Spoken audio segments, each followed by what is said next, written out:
नमस्कार. तुम्ही बघू शकतायत या चकलीला काटे किती सुंदर आलेले आहेत. खूप सुंदर ही चकली दिसते आणि जशी ही चकली दिसते तेवढीच ही खुसखुशीत सुद्धा आहे. मी ही चकली तुम्हाला इथे तोडून दाखवते आणि तुम्ही बघू शकतायत आतमध्ये छान पोकळ ही चकली तयार झालेली आहे. तर आज आपण ही खुसखुशीत चकली फक्त 15 मिनिटात बनवणार आहोत. चला तर मग ह्या इन्स्टंट चकलीच्या रेसिपीला सुरुवात करूया. ही चकली आपण बनवणार आहोत केप्रच्या चकली भाजणीपासून. हे आहे केप्रची तयार चकली भाजणी. हे रेडीमेड चकलीचं पीठ आहे. 500 ग्रॅमचे हे पॅकेट आहे आणि याची MRP आहे 140 रुपये. हे पॅकेट जर आपण डीमार्टमधून घेतलं तर काही डिस्काउंटमध्ये आपल्याला हे मिळून जातं. तर आता आपण ह्या पिठापासून चकली बनवून बघू. ही चकली बनवण्यासाठी सगळ्यात आधी तर आपल्याला हे पीठ मोजून घ्यायचं आहे. तर मी एक मध्यम आकाराची वाटी घेतली आणि त्या वाटीच्या मापाने हे पीठ मोजून घेते. तर आता हे जे 500 ग्रॅम पीठ आहे हे माझ्या वाटीच्या अंदाजाने भरलंय 3.5 वाटी. तर ही तिसरी वाटी मी इथे घेतली आहे आणि हे झालं अर्धी वाटी, म्हणजे 3.5 वाटी हे पीठ आहे. आता चकलीचं पीठ मळून घेण्यासाठी आपल्याला पाणी गरम करून घ्यायचंय. तर त्यासाठी ज्या वाटीने मी चकलीचं पीठ मोजून घेतलं त्याच वाटीने जेवढं पीठ होतं तेवढंच मी पाणी घेते. म्हणजेच 3.5 वाट्या आपण चकलीचं पीठ घेतलं तर त्यासाठी इथे आपल्याला 3.5 वाट्या पाणी घ्यायचंय. तर हे पहा, इथे मी हे 3.5 वाट्या पाणी घेतलंय. पाणी आपल्याला पूर्णपणे उकळू द्यायचंय.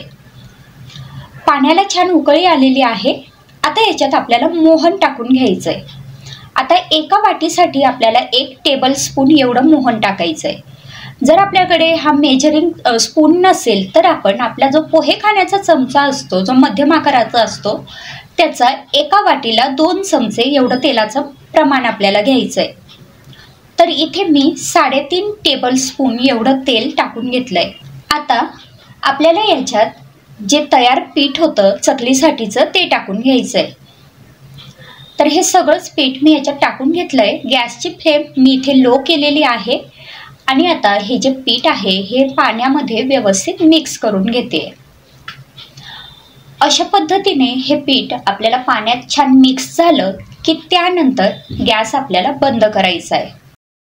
भांड्यावरती झाकण ठेवायचे आणि हे पीठ 5 मिनिटं याला वाफ फिरू द्यायची आहे. 5 मिनिटानंतर अशा पद्धतीने छान वाफ फिरलेली आहे, तुम्ही बघू शकताय. आता हे पीठ आपल्याला एका परातीत किंवा ताटात काढून घ्यायचंय जेणेकरून आपण त्याला व्यवस्थित मळू शकू. पीठ जर जास्त गरम असेल तर थोडंसं 5 मिनिटं पुन्हा थांबायचंय. पीठ थोडं कोमट होऊ द्यायचं आणि मग हे छान मळून घ्यायचंय. तर इथे मी तुम्हाला हे पीठ मळून दाखवते. अशा पद्धतीने छान हे पीठ मळून झालेलं आहे. तुम्ही बघू शकतायत अगदी छान याचा गोळा तयार झालेला आहे. आता चकलीचा जो साचा असतो त्याला मी आतून तेल लावून घेतलंय जेणेकरून हे पीठ खूप जास्त ह्या साच्याला चिकटायला नको.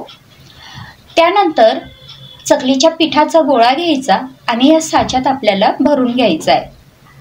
तर अशा पद्धतीने हे पीठ मी या साच्यात भरून घेतलंय आणि त्यानंतर आपल्याला याच्यात चकल्या बनवून घ्यायच्या आहेत. तर इथे मी तुम्हाला ह्या चकल्या बनवून दाखवते. तर अशा पद्धतीने मी डायरेक्ट ताटावरतीच ह्या चकल्या बनवून घेते. तुम्हाला हवं तर तुम्ही पेपरचे तुकडे घेऊन त्याच्यावरती ह्या चकल्या बनवू शकतात, म्हणजे त्या तेलात टाकायला सोप्या जातात. तर तुम्ही बघू शकतायत ही चकली कुठेच तुटत नाहीये. दुसरी गोष्ट म्हणजे चकलीला काटे खूप छान आलेले आहेत. तर अशा पद्धतीने मी ही एक चकली इथे बनवून घेतली आहे आणि ह्याच पद्धतीने मी बाकी सगळ्या चकल्या बनवून घेते. आता ही चकली बनवताना शक्यतो हा जो सोऱ्या आहे तो अगदी ताटाजवळच धरायचा आणि मग चकली पाडून घ्यायची, म्हणजे चकली तुटण्याची शक्यता खूप कमी असते. तर हे पहा, ही चकली सुद्धा किती सुंदर तयार झालेली आहे. आपल्याला हवी तेवढ्या आकाराची म्हणजे छोटी मोठी आपण चकली करू शकतो आणि अगदी छान चकल्या ह्या तयार होत आहेत. आता ही चकली बनवताना जर समजा ही चकली तुटत असेल तर मग समजायचं की एकतर आपलं मोहन थोडं जास्त झालंय किंवा हे जे पीठ आहे ते थोडं जास्त कडक झालंय. तर अशा वेळी थोडा गरम पाण्याचा हात या पिठाला लावून घ्यायचा आणि तरीसुद्धा चकली तुटत असेल तर मग त्याच्यात थोडं तांदळाचं पीठ मिक्स करायचं। आता ह्या चकल्या आपण तळून घेऊ। ही चकली तळण्यासाठी आपल्याला तेल पूर्णपणे गरम करून घ्यायचं आहे। गॅसची फ्लेम हाय ठेवायची आहे आणि हाय फ्लेमवरतीच आपल्याला ह्या चकल्या तळून घ्यायच्या आहेत। तर हे बघा, गॅसची फ्लेम हाय असतानाच मी ह्या चकल्या तेलात टाकून घेतल्या आहेत। आता केपराच्या जे पॅकेटवरती रेसिपी दिलेली आहे त्याप्रमाणे हाय फ्लेमवरतीच आपल्याला या चकल्या तळून घ्यायच्या असतात, पण तरीसुद्धा आपण मध्यम गॅसवरती ह्या चकल्या तळून घ्यायच्या, नाहीतर मग चकल्या फक्त बाहेरून तळल्या जातात आणि आतून कच्च्याच राहतात। तर मी आता अशा पद्धतीने गॅस मध्यम आचेवर केलेला आहे आणि मध्यम आचेवरच या चकल्या तळून घेते। फक्त जेव्हा आपण चकली तेलात टाकतो तेव्हा गॅसची फ्लेम हाय ठेवायची आणि चकली तेलात टाकल्यानंतर अगदी 20 ते 30 सेकंदात गॅसची फ्लेम मिडियम करायची आणि ह्या मध्यम आचेवरच आपल्याला चकल्या तळून घ्यायच्या आहेत। आणि जेव्हा आपण चकल्या तळून झाल्यात असं आपल्याला वाटतंय तर त्यावेळी पुन्हा गॅसची फ्लेम हाय करायची, म्हणजे चकलींना रंग खूप छान येतो। तर तुम्ही बघू शकताय तिथे या चकल्या तळून झालेल्या आहेत आणि त्याला किती सुंदर काटे आलेले आहेत, आकारसुद्धा खूप छान झालाय आणि रंगसुद्धा अप्रतिम आलेला आहे। ही चकली मी तुम्हाला तोडून दाखवते। तर चकली अगदी अलगदपणे तुटते, छान खरपूस ही चकली झालेली आहे। फक्त ही थोडी कमी तिखट आहे, जे लोक कमी तिखट खातात त्यांच्यासाठी अगदी उत्तम हा पर्याय आहे, पण ज्यांना जर जास्ती तिखट चकली हवी असेल तर त्यांनी या पिठामध्ये थोडंसं एक्स्ट्रा तिखट ॲड करावं लागेल।